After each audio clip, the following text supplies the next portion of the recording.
आज हम कुरान के उस 23 साला सफ़र को समझने की कोशिश करेंगे कि इसकी शुरुआत कैसे हुई और ये हम तक कैसे पहुंचा। तो आइए हमारे सोर्स मटेरियल की रोशनी में इस कहानी को जानते हैं। और ये सब कुछ शुरू होता है सिर्फ एक हुक्म से, एक बहुत ही ताकतवर हुक्म से जो सन 610 ईस्वी में दिया गया। तो आज हम क्या लिखने वाले हैं?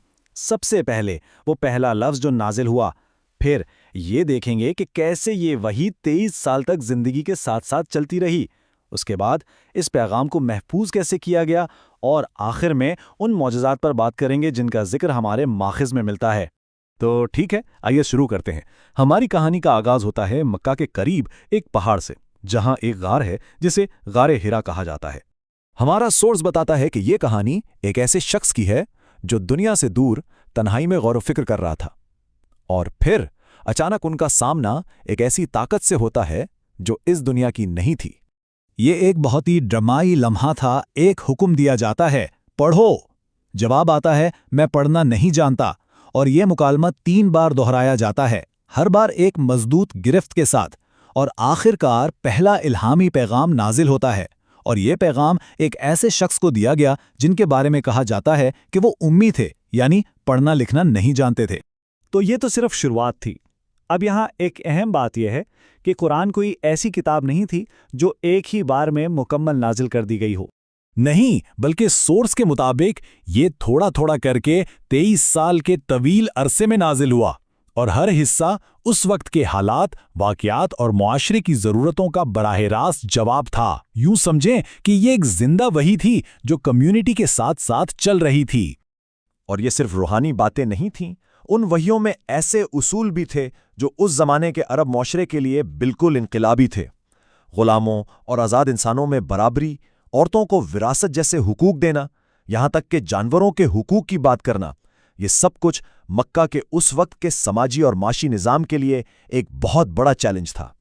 अब सवाल ये पैदा होता है कि जब आयात 23 साल तक थोड़ी थोड़ी करके नाजिल हो रही थीं, तो इस बात को यकीनी कैसे बनाया गया कि ये मतन बिल्कुल वैसा ही रहे, इसमें कोई तब्दीली ना आए और ना ही ये कहीं गुम हो जाए। यहाँ सोर्स एक बड़े दिलचस्प डबल सिस्टम की बात करता है। एक तरफ तो उसे ज़बानी याद किया जा रहा था, यानी हिफ्ज़, सैकड़ों लोग इसे अपने सीनों में महफूज कर रहे थे, और दूसरी तरफ जो भी वही नाजिल होती उसे फ़ौरन लिख भी लिया जाता था, चाहे वो खजूर के पत्तों पर हो, पत्थरों पर या चमड़े पर। ये हिफाजत का अमल नबी अकरम सल्लल्लाहु अलैहि वसल्लम की ज़िंदगी के बाद भी नहीं रुका। हज़रत अबू बकर रज़ियल्लाहु ताला अन्हो के दौर में जब जंग में बहुत से हाफिज शहीद हो गए, तो पहली बार इसे एक मुकम्मल किताबी शक्ल में जमा किया गया। फिर हज़रत उस्मान रज़ियल्लाहु ताला अन्हो के दौर में जब इस्लामी सल्तनत बहुत फैल गई और मुख्तलिफ लहजों का मसला सामने आया, तो एक स्टैंडर्ड यानी मयारी नुस्खा तैयार करके पूरी सल्तनत में भेज दिया गया। और इस सारी मेहनत का नतीजा क्या निकला? एक वाहिद सरकारी मेयारी नुस्खा। बाकी तमाम गैर सरकारी कॉपियों को ख़त्म कर दिया गया ताकि कोई इबहाम बाकी ना रहे। और हमारा सोर्स ये बताता है कि आज दुनिया भर में जो कुरान मौजूद है वो उसी मेयारी नुस्खे की कॉपी है। और इसी हिफाजत के बारे में सोर्स इस आयत का हवाला देता है जिसमें कहा गया है कि इस किताब को नाजिल करने वाले हम हैं और हम ही इसकी हिफाजत करेंगे। अच्छा, तो मतन को महफूज करने की कहानी तो हमने देख ली, लेकिन क्या ये कहानी सिर्फ हिफाजत तक महदूद है? सोर्स के मुताबिक नहीं, बल्कि इस मतन के अंदर खुद कुछ ऐसी चीज़ें हैं जिन्हें मौजज़ा कहा जाता है। तो आइए अब हम इस तज्ज़िये के आखिरी हिस्से की तरफ चलते हैं। यहाँ हम इन दलाइल को देखेंगे जो सोर्स कुरान के इल्हामी होने के सबूत के तौर पर पेश करता है, और इसकी शुरुआत होती है साइंस से मुताल्लिक दारों से। सोर्स का एक बड़ा दावा यह है कि कुरान में ऐसी साइंसी हकीकतों का जिक्र है जिन्हें इंसान ने सदियों बाद दरियाफ्त किया। मसलन कायनात की इब्तिदा यानी बिग बैंग का नज़रिया, फैलती हुई कायनात, या फिर माँ के पेट में बच्चे के बनने के मुख्तलिफ मराहिल। ये सब बातें सोर्स के मुताबिक उस वक्त बयान की गईं जब इनका तस्वुर भी नहीं किया जा सकता था। लेकिन बात सिर्फ साइंस की नहीं है। सोर्स कुरान के अदबी उसलूब को भी एक मौजज़ा करार देता है। ये ना तो शायरी है, ना ही आम नसर, बल्कि एक ऐसा मुनफरिद अंदाज़े बयान है जिसकी मिसाल उस वक्त के अरब के बड़े बड़े शायर भी नहीं दे सके। और सबसे हैरान कुन बात यह है कि ये कलाम एक ऐसे शख्स की ज़ुबान से अदा हुआ जो रिवायत के मुताबिक पढ़ना लिखना नहीं जानते थे।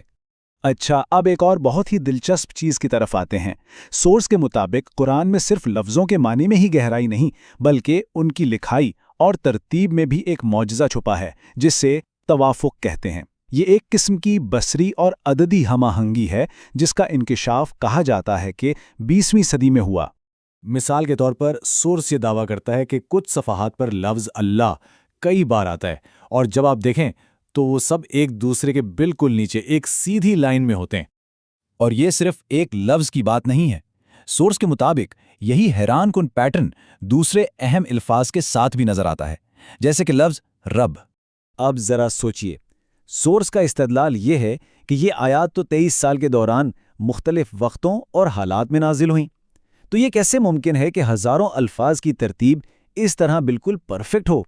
یہ کسی انسان کی منصوبہ بندی سے تو ممکن نظر نہیں آتا۔ تو خلاصہ یہ ہے کہ سورس کے مطابق قرآن کے معجزات کئی قسم کے ہیں، کچھ سائنسی ہیں، کچھ ادبی، کچھ کا تعلق اعداد اور ترتیب سے ہے، کچھ کا آواز کے اثر سے، اور کچھ میں آنے والے وقت کی پیشین گوئیاں بھی شامل ہیں۔ اور ان سب باتوں کو ملا کر جو بنیادی دلیل پیش کی جاتی ہے وہ یہ ہے کہ کوئی بھی انسان ایسی کتاب نہیں لکھ سکتا جس میں اتنی زیادہ پیچیدگی، گہرائی اور مستقبل کا علم ایک ساتھ موجود ہو۔ تو ایک غار میں پڑھو کے حکم سے شروع ہونے والا یہ سفر آج ایک ایسی کتاب کی صورت میں ہمارے سامنے ہے جسے کروڑوں لوگوں نے اپنے سینوں میں محفوظ کیا ہوا ہے۔ سورس کے مطابق قرآن کی 1400 سالہ کہانی صرف ماضی کا قصہ نہیں بلکہ ایک زندہ حقیقت ہے، اور یہ ہمیں اس سوال پر سوچنے پر مجبور کرتی ہے کہ آخر کسی مقدس کتاب کی وہ کون سی طاقت ہوتی ہے جو اسے صدیوں تک زندہ رکھتی ہے۔